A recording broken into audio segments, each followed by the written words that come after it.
Good afternoon, everyone. Thank you so much for joining us today for our Climate Live K12 session for students, educators, and the public. This is a video series brought to you by the Columbia Climate School. We've been running this video series since 2020 when we were trying to find ways to engage with students during a time when our world was all shut down in person. So this video series is intended to help you, whether you're a student, a teacher, or a member of the public, to take the information from the climate school and apply it into your daily life. My name is Laurel Zaimashihi. I'm the Assistant Director of K12 and Continuing Education at the Columbia Climate School, and I will help facilitate the session today. And for those of you who are not familiar with the Climate School or joining us for the first time, we are a school that was founded by Columbia University in 2020. We're the first new school at Columbia in 25 years and the first climate school in the country. And we're dedicated to advancing transdisciplinary climate research. We're a hub for innovative climate solutions. And so the Climate School is bringing together experts from across fields to address the most pressing climate challenges of our time. The Climate School is committed to shaping future leaders to drive climate solutions forward in every sector by offering educational programs for degree-seeking students, high school students, teachers, professional learners, and the public. And we want to help equip you all as change makers with the knowledge and the skills to be able to fight for a just and prosperous society on a healthy planet. And so what we're hoping to do with these Climate Live K12 sessions is to introduce you to these topics that are being worked on or researched at the Climate School. These are monthly sessions. They run throughout the entire academic year. So for this academic year, our last session will be in June.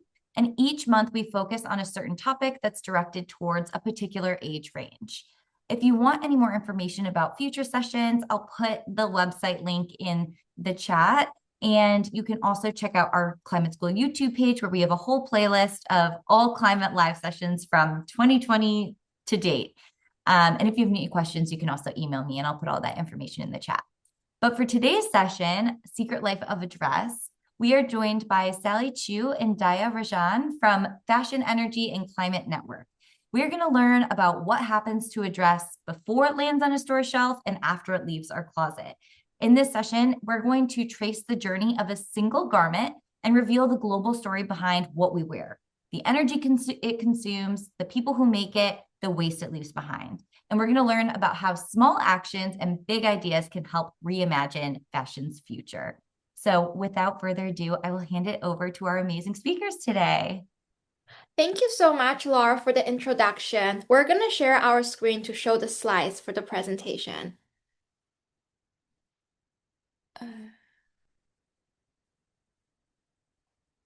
One second. Okay, this is on.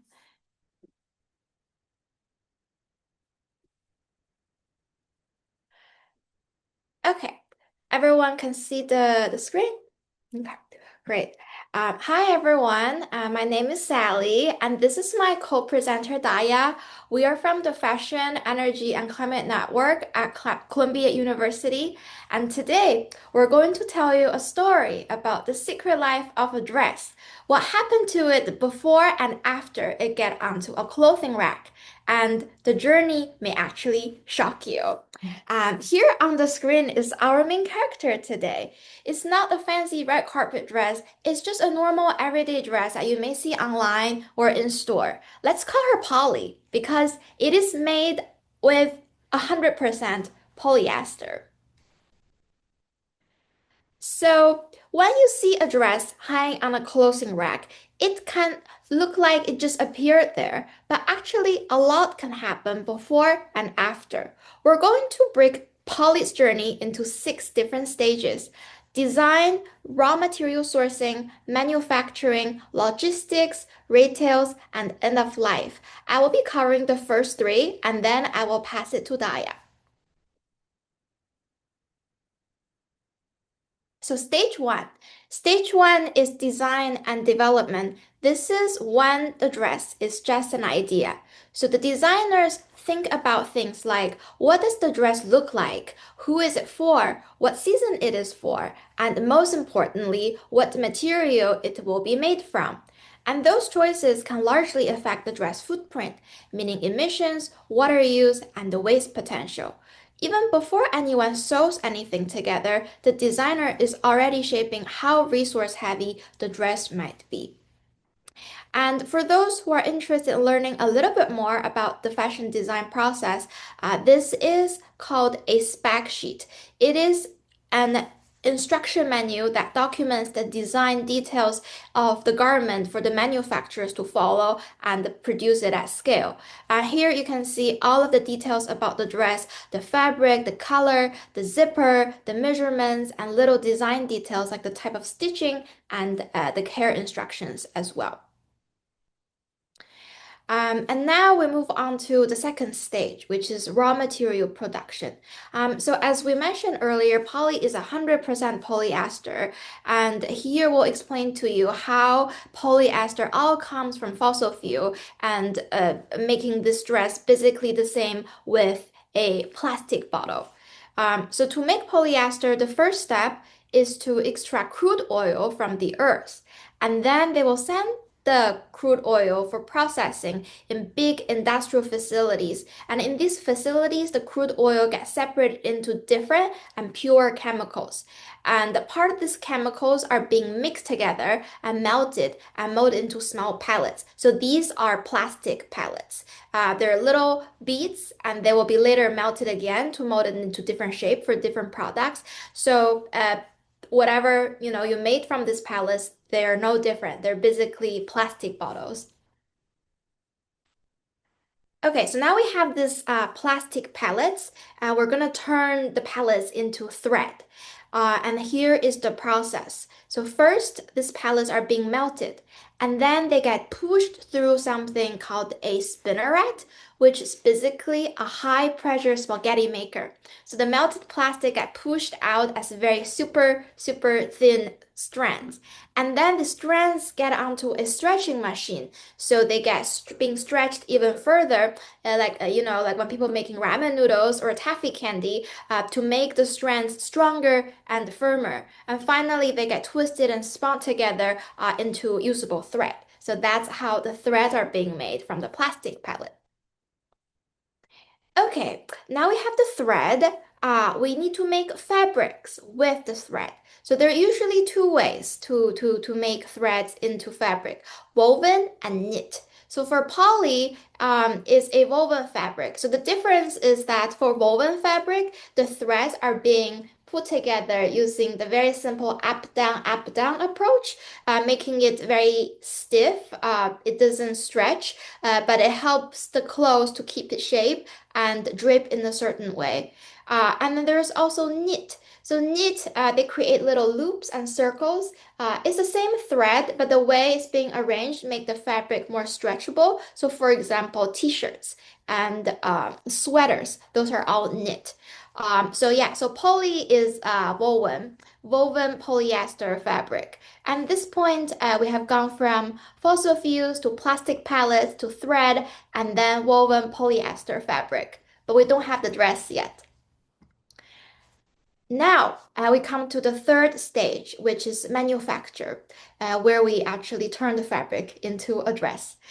There are three major inputs during this process. The first one is dyeing the fabric, and this is a very chemical heavy process. It uses a lot of chemical for the color, to settle the color, and it also uses a lot of water. It's very water heavy as well. And the second component is machineries.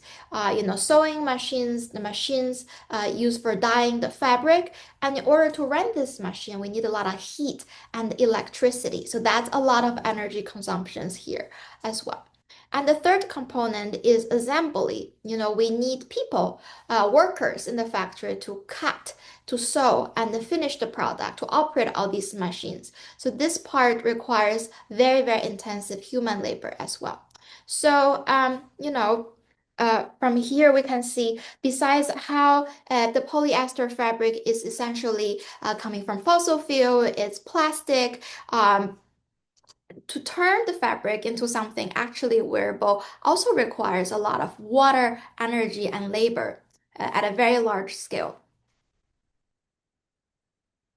Yeah, so here is our story so far, just a little recap. Design, where the choices are being made before the dress exists. Sourcing, how fossil fuel turns into plastic, and then polyester. And making, how fabric eventually becomes dress. And now I will hand it off to Daya, who will walk us through what happens next. So till now, we saw how the clothing is made in a factory. Now we're going to see how it reaches you from the factory. So this part is broadly called logistics and distribution. So in the factory, your polyester dress is made and packed. The dresses are folded, tagged, and packed into cardboard boxes. These boxes then go into containers. The containers travel by ship, train, or truck and deliver these dresses, these big boxes at warehouses. So the warehouse or distribution centers are basically like this big storage buildings that store all the finished products. So from the warehouse, it will go to the stores, or it could be coming directly to you if you placed an online order. And all of this activity, the factory to the container to warehouse and store to you, could be spread all around the world. For example, the polyester fabric could be made in China, which could then be sent to a factory in India to be dyed and made into a dress, which would then be sent to a warehouse in a different country and then shipped to you in the US. For all this, we require transportation. And most of these transportation vehicles are fossil fuel dependent.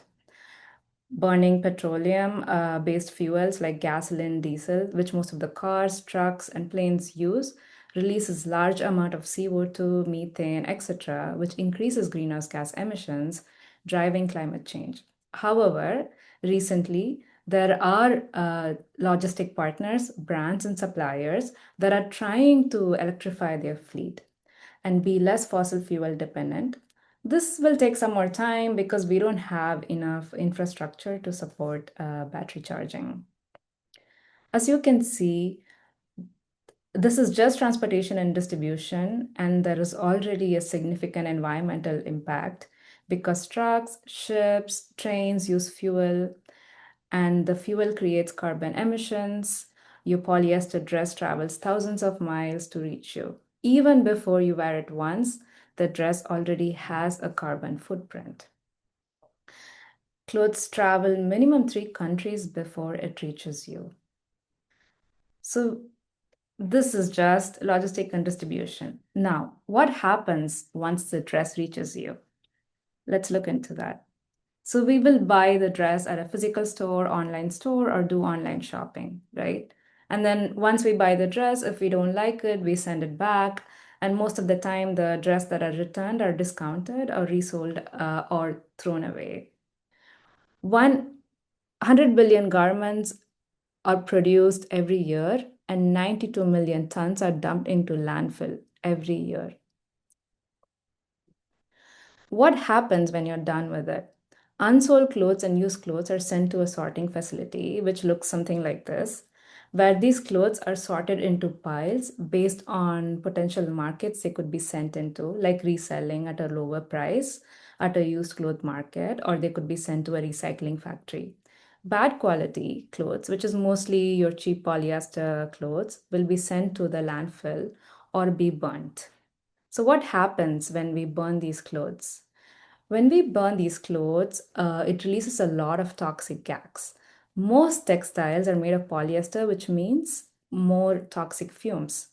And at the landfill site, decomposing textiles emit harmful greenhouse gas gases like methane. And also, most of these dresses are made with dyes and other chemicals, right? So, when they are decomposing, these chemicals leach into the soil, which goes into the groundwater, which can then go into the water we are drinking and the food we eat. On top of that, the polyester dress takes 20 to 200 years to decompose, and they break into microplastics, which could be ingested by humans and animals. To put things into perspective, a truck full of clothes are dumped every second in a landfill site. Numerous studies show people often view their garments as disposable and wear them only about 7 to 10 times before discarding them. Textile waste has gotten so large it could be seen from space. Like this image is a satellite image of textile waste in Atacama Desert. Now, what can we do? There are some things that we can do. We can wear the clothes longer, which reduces the need to buy new clothes, which means it reduces the need to use new resources like extracting crude oil to make new clothes.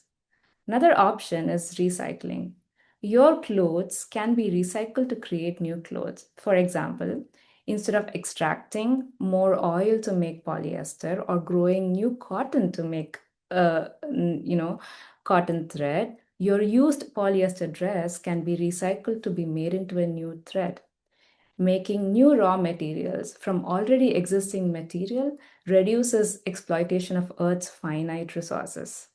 Another option is reusing and sharing, which could be done by renting your clothes, swapping your clothes, or thrifting.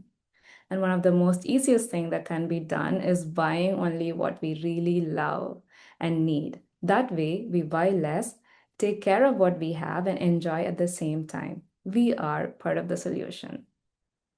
We need to move away from linear economy where we make, use, and throw to a circular economy where clothes are reused, repaired, and redesigned instead of wasted. Thank you.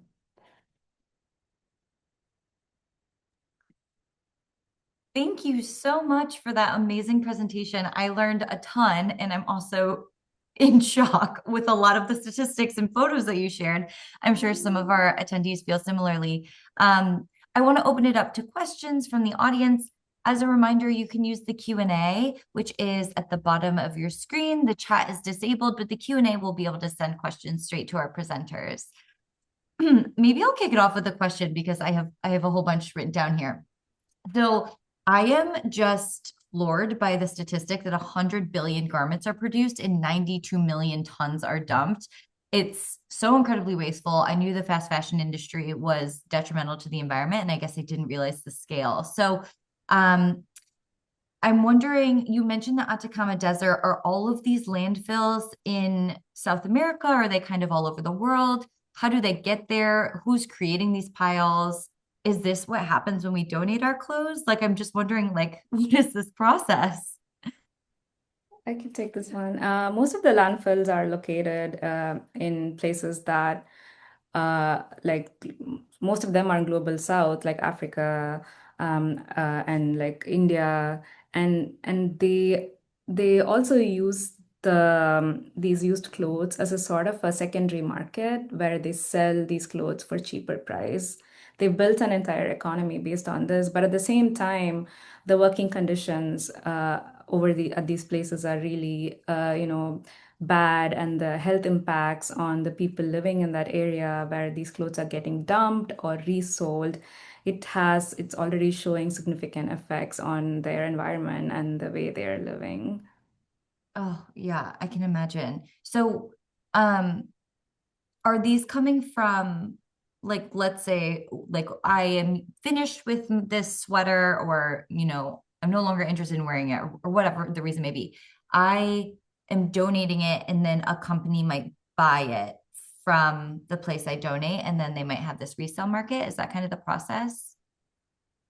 Yeah, and sometimes it's usually also when we return our clothes and the company is not able to sell it back, it goes to these resale markets. Sometimes we give it for donations, like you said, and then if they're not able to find the right source, most of the times it's like these bad, like really bad quality clothes that don't get to find a second home. That Yes. gets, yeah, like the stores don't take them, so then they go to these secondary markets. Yeah, a I lot of see. brands that would burn their leftover inventories as well, which is very harmful because, the burning process creates a lot of harmful gases and greenhouse gas emissions. Oh, that's so terrible. Okay, sorry. One last question as a follow-up. Do you have any recommendations for donation organizations that are actually getting these clothes to local people as opposed to like going into this system? Yeah, I mean, like locally, you can go to Goodwill or Salvation Army. They are doing a good job. You can like give your clothes there. Um, and also like your local like community that is specifically doing collecting and then donating. Okay, great. I knew about Goodwill and Salvation Army. I wasn't sure like where the clothes went after. So good to know And that there I were a think few. another place I really like is Ultra and Vintage. They're like they're very big in Brooklyn. They have different locations, and I feel a lot of people who shop there are very creative people. So they're not just picking new clothes, but a lot of them they buy those pieces and they would do upcycling and turn them into something new and creative, which I think is really cool. And also, I think their community organized clothing swap events sometimes, or like even like campus events. I think those are really good ways to actually have people to wear those clothes, because if you take a piece, it means like they're interested and they're probably gonna wear it at some time. And that's a great like local call to action for any students that are in this session right now, that anyone can start a clothing swap with their community.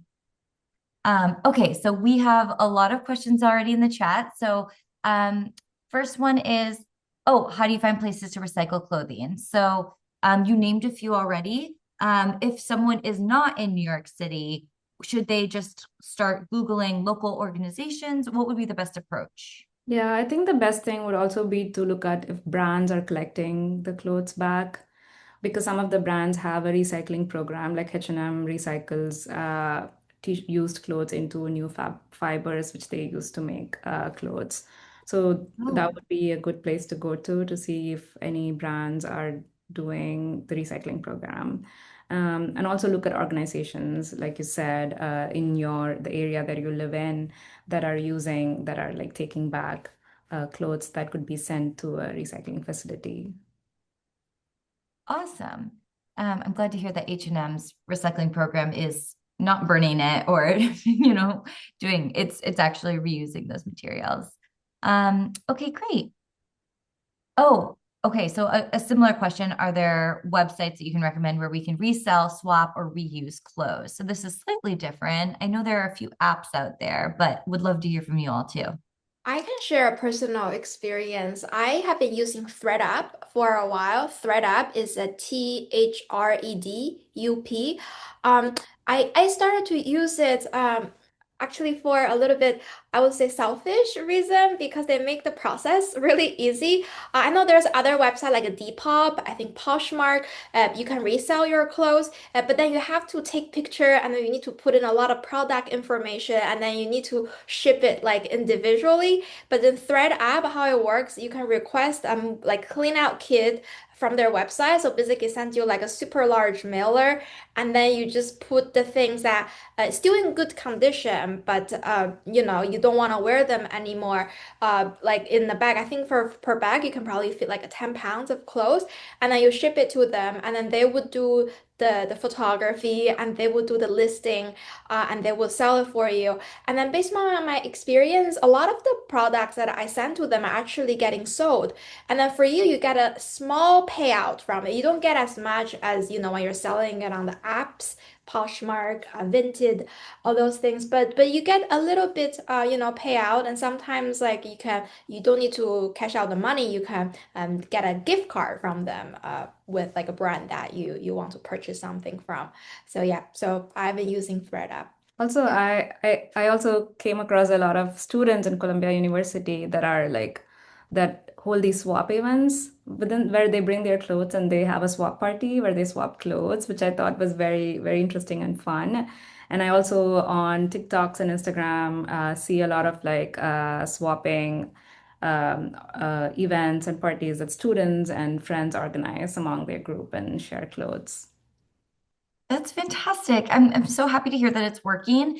A few students that I used to, or that were part of the Green Mountain Summer Pre-College program, they developed a program for a prom dress swap, which I thought was brilliant because so many students will buy tux or a prom dress for one night and then never use it again. So to then be able to swap with your friends, I thought that was a brilliant idea. And then if you go to a school where you might have a uniform, having like a uniform swap was also one that they thought of. I was like, oh, that's great.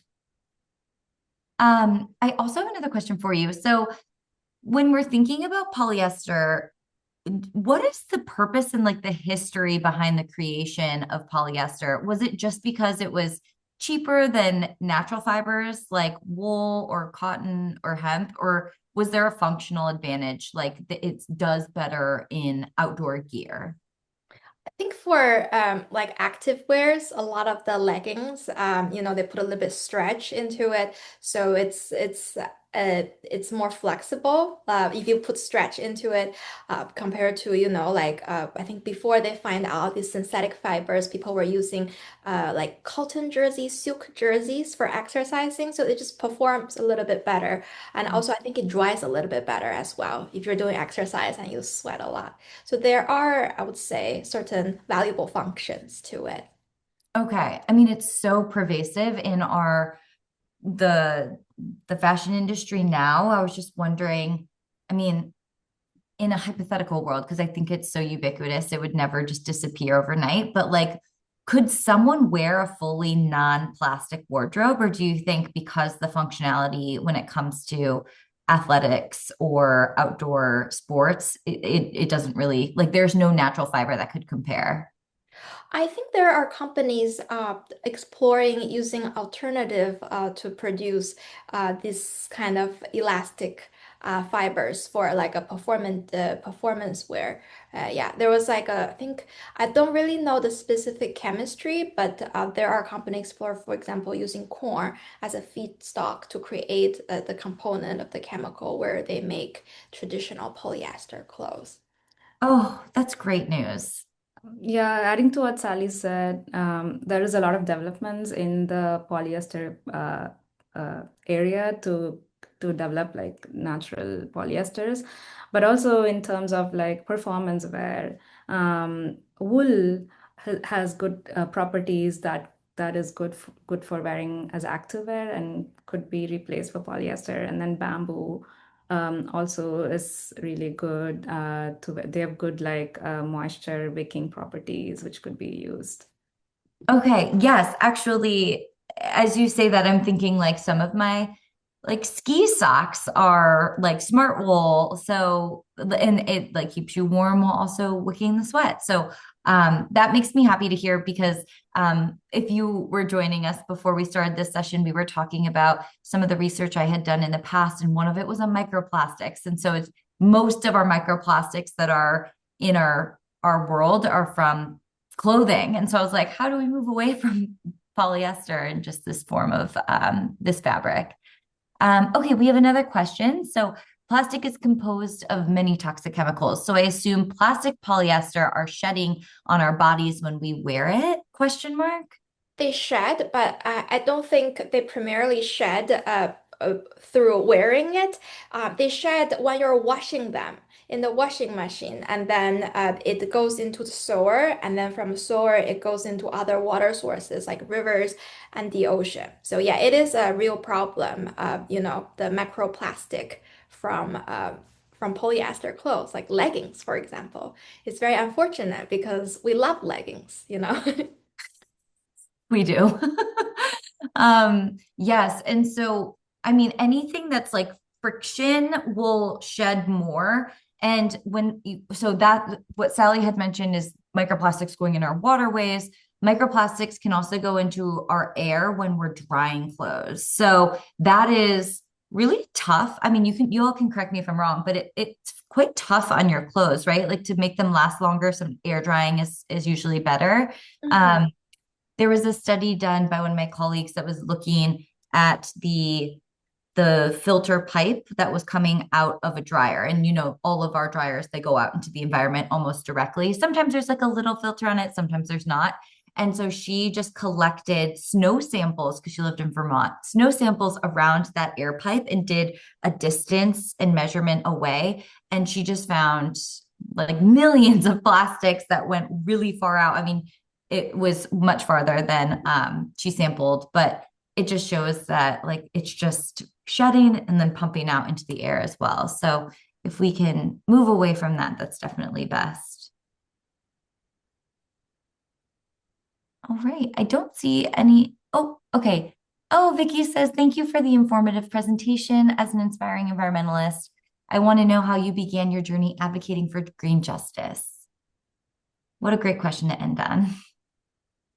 That's a very great question. Would you like to share first, Daya? Oh, and Yeah. also just to clarify, like green justice, like do you refer to like more broadly like environmental issues, or more specifically, how did we get into like sustainable fashion?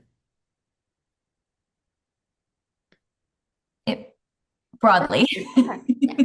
Yeah, I can go first. I started my journey as a fashion designer, so I was working for 10 to 12 years as a in the fashion industry, and I visited a lot of factories. I have to work with suppliers, mills, dyeing factories, and firsthand I saw the impact that making clothes had on people and like on our natural environment.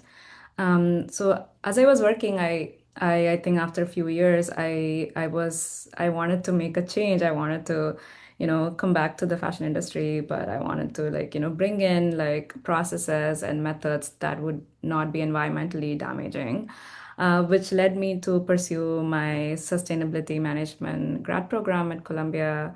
After which, right now, I'm working as a sustainability consultant, and also I work with the Fashion, Energy, and Climate Network, where we are doing research and like studying about sustainability in the fashion space. Thank you, Daya. That's like a really like wonderful story. I guess similar to a lot of people, we get into this area when we see something very visual and then it moves us in certain ways. And then I guess, for environmental issues and more narrowly fashion is when you see the waste. It's really striking image when you see it in person. So for me, it's not fashion when I first got started. I was in undergrad, and there was one summer I was doing a sea turtle conservation volunteer work. Um, I was there for 3 weeks, and then we go patrol for turtles at night. But then during the day, sometimes we would walk on the beach to help them clean up the water bottles and the waste. And it was just a very, very striking scene where, I mean, I've seen pictures before, like sea turtles got trapped in all those like plastic rings from the six-pack beers. But then, those photos, you don't know how representative are those photos. Maybe, someone get a photo somewhere. Maybe, it's not as commonly seen everywhere, but that the personal experience really just surprised me because it was actually everywhere. It was so much plastic bottles just being intertwined everywhere into the soil, into the grass, and they're very sharp sometimes. When you walk through them, they kind of cut your leg and feet. You're not being careful enough. And they're not all new. You look at them, they're like Coca-Cola bottles from a very, very long time ago. And then you just think about like, oh, how global this issue is. Like, this is we were in Mexico, and then you see there's like water bottles from other countries. And then so you see like how this plastic waste you throw away for one place, and then it ended up in another place, and then it accumulates and it formed this very large scale pile of waste. It's just very sad to see things like that. And then you start to think about, what you can do personally to make things a little bit better, and what you can do to have more people joining you in this effort to have bigger impact. So I think this kind of personal experience really inspires actions sometimes. I agree with that. That was definitely my journey as well. Well, thank you so much for spending the past 30 minutes with us, sharing about your expertise. It was incredible. I learned a ton. And if anyone has future questions, feel free to email me and maybe I can direct those questions to Sally and Daya. But round of applause for you both. Thank you so much. And thank you, everyone, for joining us today. Yeah, thank Thank you, you. Laura, and thank you everyone for joining us today. Bye. We'll see you next month for Climate Live Bye. K12. Take care.